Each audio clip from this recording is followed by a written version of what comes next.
Alhamdulillahi Rabbil Alamin. Wassalatu wassalamu ala sayyidil mursalin wa ala alihi wa ashabihi ajma'in. Жаратқан Аллах Субханаху ва Тағалаға чексіз мақтаулар болсын. Сүйікті пайғамбарымыз саллаллаху алейхи ва салламға Алла Тағаланың үзгілтіксіз салават саламдары болсын. Құрметті қадірлі мұсылман бір туғандар, бүгінгі жұма күніңіздер құтты болсын. Жаратқан Аллах Субханаху ва Тағала мына осындай берекелі күнді атқарған бардық жақсылық іштерді, дуа зикірлерді, жұма намазымызды қабыл қылған болсын иншалла.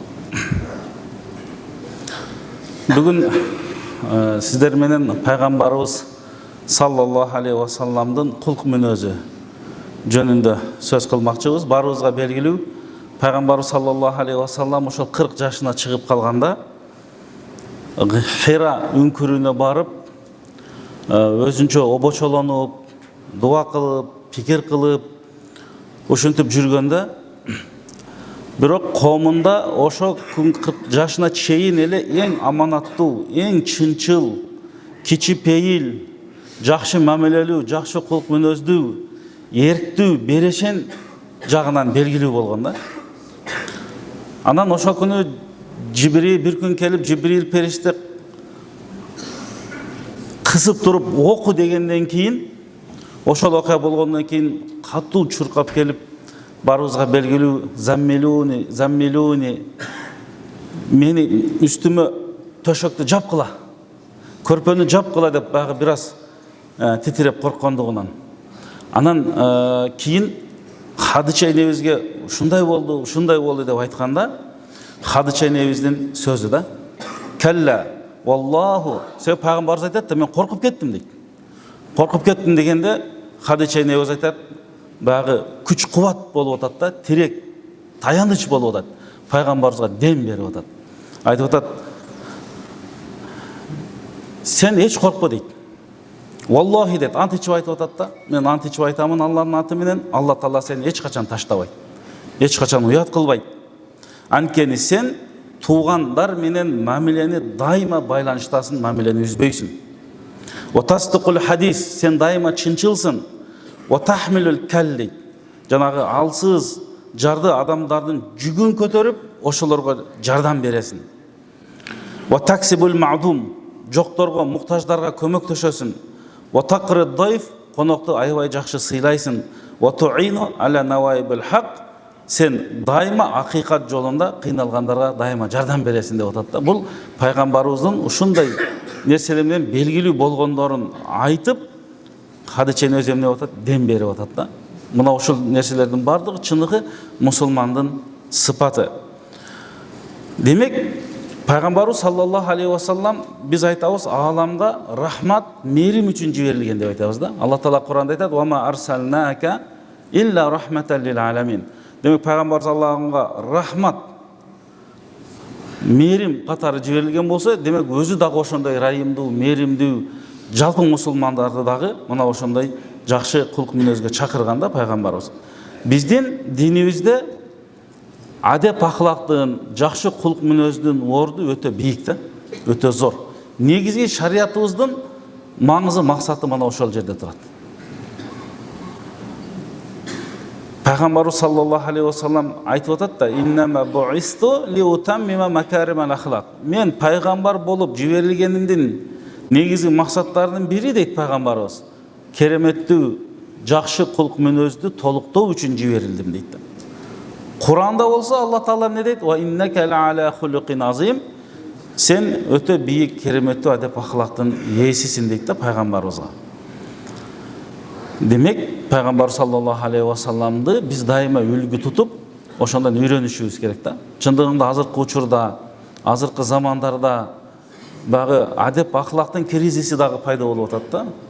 Экономикалык эмес, адеп ахлактын, улууну урматтоонун, кичинеге райымдуу, мээримдүү болууну таппай калып атабыз кээ бир учурлардачы. А бирок пайгамбар саллаллаху алейхи ва саллам бизге мына ушул нерселерди үйрөтүп атат. Куранда да келет: "Фабима рахматин мин Аллахи линта лахум Bagı пайгамбарыбызды ошо дават кылып, динге чакырып, исламдын баалуулуктарына чакырып, Алланын жалгыздыгына чакырганда Алла Таала айтып атат: "Сен жакшы кулк мүнөзүң менен, жумшактыгың менен, кичипейилдигиң менен айланаңа элдерди топтодуң" деди да Алла Таала. "Валау кунта фаззан гализал калб", бирок сен ташбоор болгонуңда, бирөөлөргө жаман мамиле кылганда, "Лам фадду мин хавлик" дейт. Куранда айтат: "Адамдар айланаңдан чачырап кетмек" дейт, эч ким келмеген эмес дейт. Мына ушулардын бардыгы жакшы кулк мүнөздүн таасири. Айша энебизден пайгамбарыбыздын кулк мүнөзүн сураганда, Айша энебиз айтып атат: "Кана хулукухул Кур'ан". Пайгамбарыбыздын кулк мүнөзү Кур'ан эле дейт да. Жер бетинде басып жүргөн Кур'ан. Пайгамбарыбыз саллаллаху алейхи вассалам пайгамбар болуп жиберилгенден мурда эле мурдагы пайгамбарларга дагы пайгамбарыбыздын сыпаттары түшүрүлгөн экен да. Ушундай пайгамбарлар келет деп. Ошолордун бирөөсүнөн Вахб ибн Мунаббах Далаил деген китебинде мындай айтат да: "Аухаллаху иля ши'я". Мурдагы бир пайгамбарга Алла Таала вахий түшүрдү дейт, кабар түшүрдү дейт. "Инни ба'исун набиян уммиян". Мен бир пайгамбарды жиберемин, саватсыз. "Афтаху бихи азанан самма". Кулактары укпай калган, мааниси акыйкатты укпай калгандардын кулактарын ачуу үчүн. "Ва кулубун гулфан". Жүрөктөрү акыйкатка жабылып калгандардын жүрөктөрүн ачыш үчүн. "Ва аюнан амя". Көздөрү көрүлөрдүн көзүн ачыш үчүн дейт. Алардын көздөрү көрө эмес, акыйкатты көрбөй калгандыктан. "Маулидуху би Макка" дейт. Ал пайгамбар Меккеде төрөлөт дейт. Мына ушул пайгамбарыбыздын алдын ала эле эскертилген да, мурдагы пайгамбарларга ушундай келет деп. "Мухажируху биттиба", кийин ал Мадинага көчүп барат дейт. "Ошол менен тандаган пайгамбарым ла юджи бисайяати сайяатан". Пайгамбар сыпатын айтып атат. Жамандыкка жамандык менен жооп бербейт дейт. "Валакин яфу ва ясфа ва ягфир". Бирок ал пайгамбар кечиримдүү болот. "Рахиман бил муъминин", имандууларга райымдуу, меримдүү болот. Бир эле адамдарга, имандууларга эмес, "Ябки лил бахиматил мускалатин", багы адамдар, жаныбарларга, төөлөргө оор жүктү жүктөп койсо дагы, ошол төөгө, уналарга дагы кайгырат эле дейт, кыйналып калды экен деп. "Ва ябки лил ятими фи хижри армилати", бир адам жесир калып, бир аял жетим балдарын багып аткан болсо, алар үчүн дагы кайгырып, алардын камын көрөт. "Лайса бифаззин вала гализин", ал эч качан орой, ташбоор болбойт. "Вала сахабун фил асвак", базарларда ар ким менен талашып жаман сөздөрдү айтпайт. "Вала мутазаййинин бил фахши", оозунан эч качан жаман сөз чыкпайт. Анан айтат да, ушундай бир сүрөттөгөнүн келтирет. "Вала каввалин бил хана лау ямурри иля джамби сирожи лам ютфиху мин сакинатиги". Ушундай басып кетип атканда, ал убактарда мындай чырактар эмес, да күйгүзүп койгон чырактар алдынан өтүп кетсе дагы, ушундай тынч сезиминен ал чырактар дагы шамга окшогон өчпөйт эле дейт. Башка бирөөлөр мындай өтүп кетсе шамал менен өчүп калышы мүмкүн дейт. Бирок пайгамбардын кең пейилигинин, жан дүйнөсүнүн байлыгынын, жүргөн турпатынын ушундай жакшылыгынан ал да өчпөйт эле дейт. Керек болсо, "Валау ямша ала касбир ра", яни лябис лам юсба мин тахти кадамай. Басып кетип атканда, кургак камыштын үстүнөн басып өткөндө дагы ошол камыштын сынган, кычыраган бутунун астынан үн да чыкпайт эле дейт. Ушундай тынчтыгынан дейт. Болгону пайгамбарыбыздын пейилин сүрөттөп атат да бул жерде. "Абасуху мубашширан ва назиран", мен ал пайгамбарды сүйүнчүлөөчү кылып жиберем дейт. Ал бизди сүйүнчүлөйт экен. Алланын жалгыздыгына ишенсеңер, Алланын шариятына ишенсеңер, бардыгына иман келтирсеңер, бейиш менен сүйүнчүлөйт дейт. Ошол эле учурда назирон, эскертүүчү дагы болот. Ким баш ийбей койсо, тозокко кирип калуусу да мүмкүн деген эскертүүнү берип кетет. "Усаддидуху ли кулли жамилин", бардык жакшылыкка багыттаймын дейт. "Ухайбу лаху кулли хулукин карим", же ахабу дейт. Мен ал пайгамбарга бардык жакшылык сыпаттарды берем дейт да. Адамда кандай жакшы сыпат бар болгон болсо, ошонун баары пайгамбарыбызда бар болот дейт. Андан кийин улайт. "Ажалу сакината либасуху", пайгамбардын кийими, чыныгы кийими, анын кулк мүнөзүнүн тынчтыгы, жан дүйнөсүнүн бейпилдиги дейт да. Бирөөдө сонун кийим кийиптир десек, бул жерде пайгамбарыбыздын ошол кулк мүнөзү кийим сыяктуу сонун. Вал бирри шиаруху, дайыма анын максаты жакшылык кылуу. Ва тақва дамируху, анын негизги сыпаттарынын бири ал таквалыгы. Жан дүйнөсүнүн ички, сырткы дүйнөсү баары таквалык болот. Вал хикма мақулуху, анын ойлонгону, сүйлөгөнү баары данышмандык менен чыгат дейт. Ва сыдкы вал вафау табиату, анын негизги табиаты бул аманаткөйлүк жана чынчылдык дейт. Ошол эле учурда табиаттарынын бири ал кечиримдүүлүк дейт. Дайыма кечирип коет дейт. Адилеттүү менен анын шариаты чыныгы шарият болот, анын чыныгы имамы бул хидаят болот. Анын дини ислам, аты Ахмад болот деп айткан экен да ошол китапта. Бул пайгамбарыбыз саллаллаху алейхи ва салламды айтып атканда. Ушул сыпаттардын баардыгы Куранда келет. Биздин пайгамбардын өмүр баяндарында келет. Мурдагы Инжил, Тавроттордо келет. Иса пайгамбарга да ушундай чүрүлгөн. Мурдагы пайгамбарлардын баарына чүрүлгөн. Ушундай пайгамбар келет деп. Ошондо биз айтабыз, наалатка калган жөөттөр пайгамбардын ушул сыпаттарын билип туруп, динге чакырып келгенде баштайт ийишкен да. Көктүк кылып. Демек, Алла Таала хидаят бербесе кыйын экен да. Ошондон хидаятты бир гана Аллаху субханаху ва таала берет. Бул аябай узун айтылат, ошонун бир жеринде айтылат. Ва ажалу умматаху, Алла Таала айтат ошол пайгамбарга чыгып атканда. Ал пайгамбардын үммөтү эң жакшы үммөт болот дейт. Куранда айтат: "Кунтум хайра умматин ухриджат лин-нас." Бизди айтып атат, пайгамбардын үммөтүн айтып атат. Кыяматка чейин силер эң жакшы үммөт болдуңар, жер бетине жаратылган дейт. Та'муруна бил маруф, жакшылыгыбыз эмнеде? Дегенде жакшылыкка чакырасыңар, ва танхауна анил мункар, жана жамандыктан кайдатасыңар, ва ту'минуна билла, Алланын барлыгына, жалгыздыгына ишенесиңер дейт. Бул биздин мусулмандардын, пайгамбарыбыздын үммөтүнүн эң негизги сыпаттарынын бири. Чындыгында пайгамбарыбыз өтө жөнөкөй болгон, текеберликтин тысы да болгон эмес, кичи пейил болгон. Анан пайгамбарыбыз саллаллаху алейхи ва салламдын баягы үйдө эмне кылат эле деп пайгамбарыбыздан сурашканда, баягы пайгамбарыбыздын алабалын Айша энебизден сурашканда, Айша энебиз үйдө эмне кылат эле дегенде айткан экен: "Кана яхиту саубаху", кийимин өзү тигип алат эле. "Ва яхсифуна алаху", бут кийимин өзү тазалап алат эле. "Ва ямалу ма ямалу риджал фил буют", дейт. Үйдө эркектер кандай жумуш кылган болсо, ошол иштерди кылат эле дейт да пайгамбарыбыз. Башка бир сөзүндө айтат: "Үй бүлөсүнүн мээнетинде болот эле" дейт. Бул материалдык жагынан, кээ бир иштерди камсыздоо жагынан, ал эми моралдык жагынан дайыма аялдарынын көңүлүн көтөрүп турчу дейт. Бир сөзүндө Айша энебиз айтат: "Пайгамбарыбыз эч кимге колун ушундай деп көтөргөн да эмес. Эч бир аялына жаман сөз айткан эмес" деп пайгамбарыбыз сыпаттайт да. Оозунан жаман да сөз да чыккан эмес дейт да. Пайгамбарыбыз бизге үлгү болуш керек да. Анан пайгамбарыбыз айтып атпайбы, силердин эң жакшыңар деп атат. Бул үй бүлөлөрүнө жакшылар дейт. Бирок ушул пайгамбарыбыздын үммөтү болгон коомдон ажырашуулардын ушунчалык көбөйүп кетүүсү бул жакшы иш эмес да, туугандар. Биздин статистиканы карагыла. Бир жылда 13 миң үй бүлө ажырашып атат. Кээде 10 миң ажырашып атат. 35 миң, 45 миңге чейин үйлөнөт экен bizde. 10 миңден 13 миңге чейин бул Статкомдун расмий маалыматы да. Анан ЗАГСта албай жөн мындай урушуп, талашып ажырашып жүргөндөр канча. Демек, bizde оңдой турган жерлерибиз көп.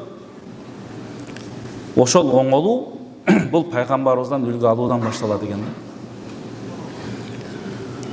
Алла Таала Кур'анда айтат: "Валакум фи расулиллахи усватун хасана" дейт. Силерге пайгамбарда аябай жакшы үлгүлөр бар дейт. Пайгамбар ошону алгыла деп атат. Ошо пайгамбарыбыздын кулк мүнөзү менен өзүңөрдү кооздогула деп атат. Анын айтканын аткаргыла дейт.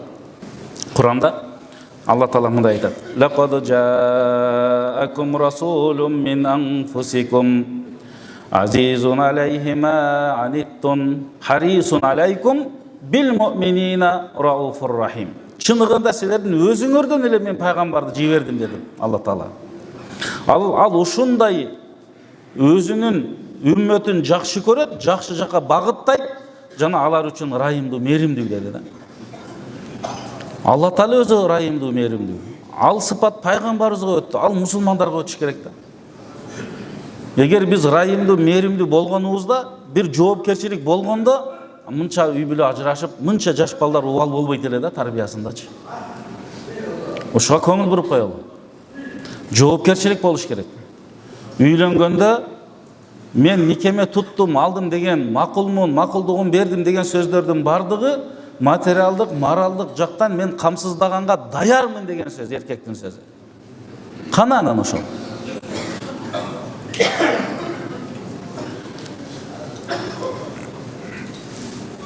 Ошондон пайгамбарыбыз эмне дейт? Ар-рахимун ярхамухумур-рахман ирхаму ман фил ард ярхамукум ман фис сама дейт. Ырайымдууларга Алла Таала дагы мээрим кылат.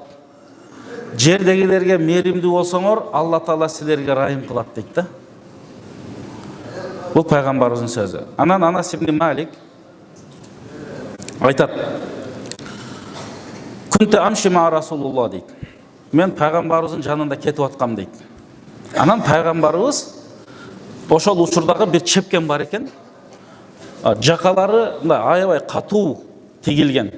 Мындай эле тартса, моюнга, денеге өтүп орта турган экен да, мындай катуу. Пайгамбарыбыз ошондойду кийип алган эле дейт, чепкенин дейт.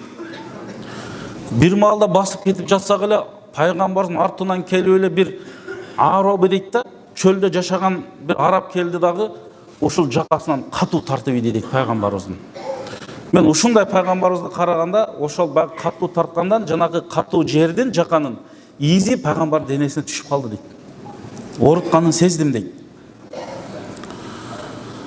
Анан пайгамбарыбыз ушундай тартты дагы, айтты дейт: "Эй Мухаммад, Алланын малынан бизге дагы бер бөлүп" деди дейт. Мына мусулмандардын казынасы дагы бар нерседен бизге дагы бер деп ушинтип айтты дейт. Багы чын орой экен да. Пайгамбарыбыз унчукпады дейт. Жылмайып койду дагы дейт. Ушундай карап туруп анан чакырып, буга жардам берип койгула деп буйрук берип койду дейт. Ошол жердеги пайгамбарыбыздын башка адам болгондо эмне кылмак эле дейт да. Биз болгондочу эмне кылмакпыз? Эми Кудай билет, болгон күчүбүздү көрсөтөт белек.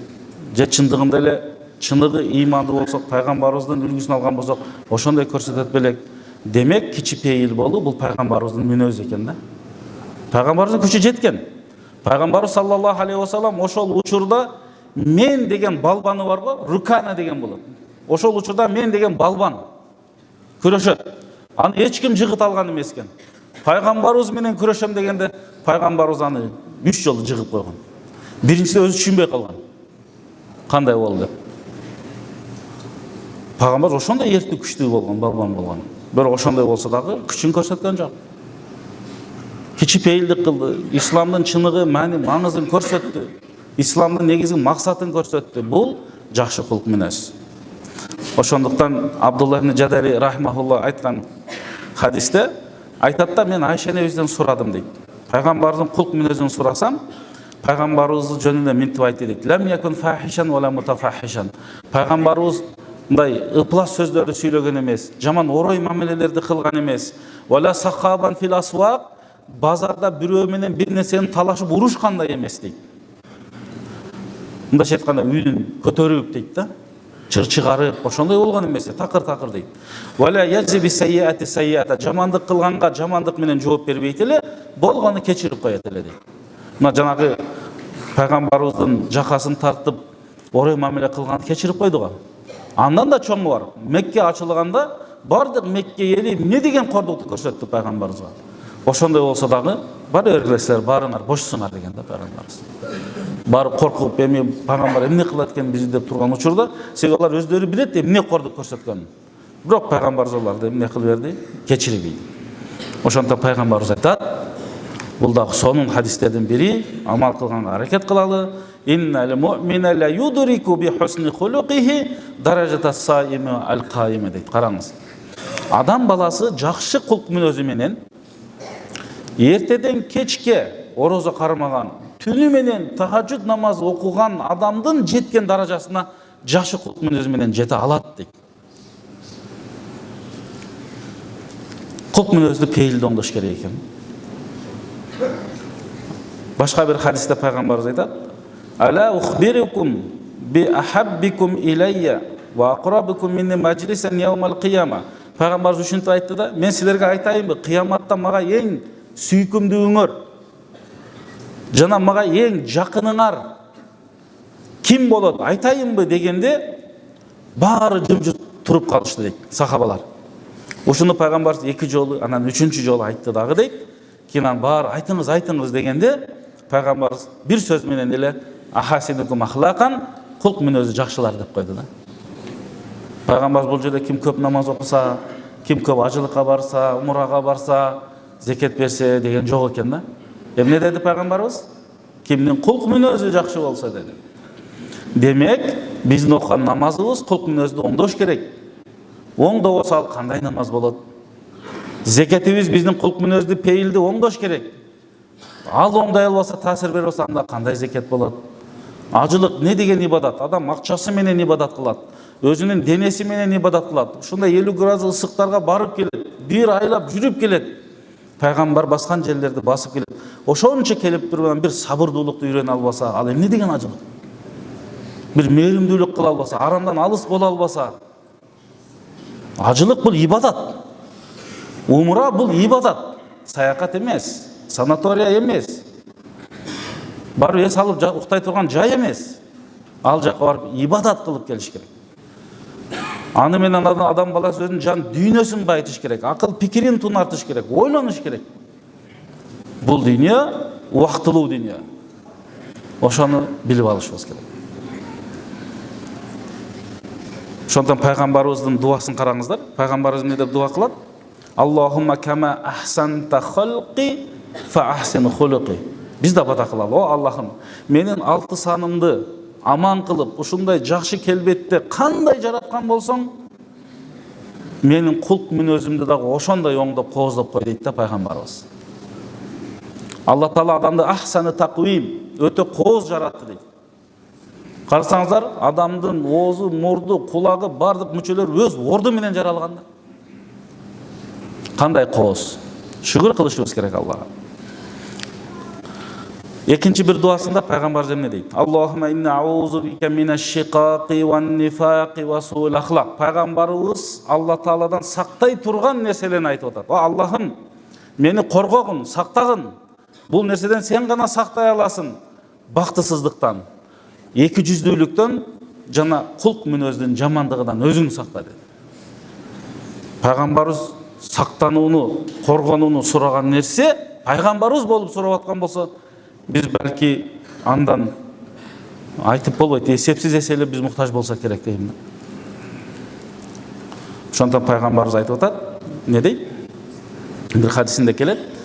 Мени менен силер дейт пайгамбарыбыз, бир от жаккан адам сыяктуу дейт. Бир адам түндө бир жерде от жакса, ошол отко баягы жарык жерге келе берет го, көпөлөктөр, чиркейлер, ошолор келип отко түшөм дей берет дейт да. Анан жанагы киши көпөлөк отко түшүп калбасын деп, оттон мүнтүп түртүп коет дейт, түшпөсүн дейт. Болбой эле отко келе берет дейт көпөлөктөр.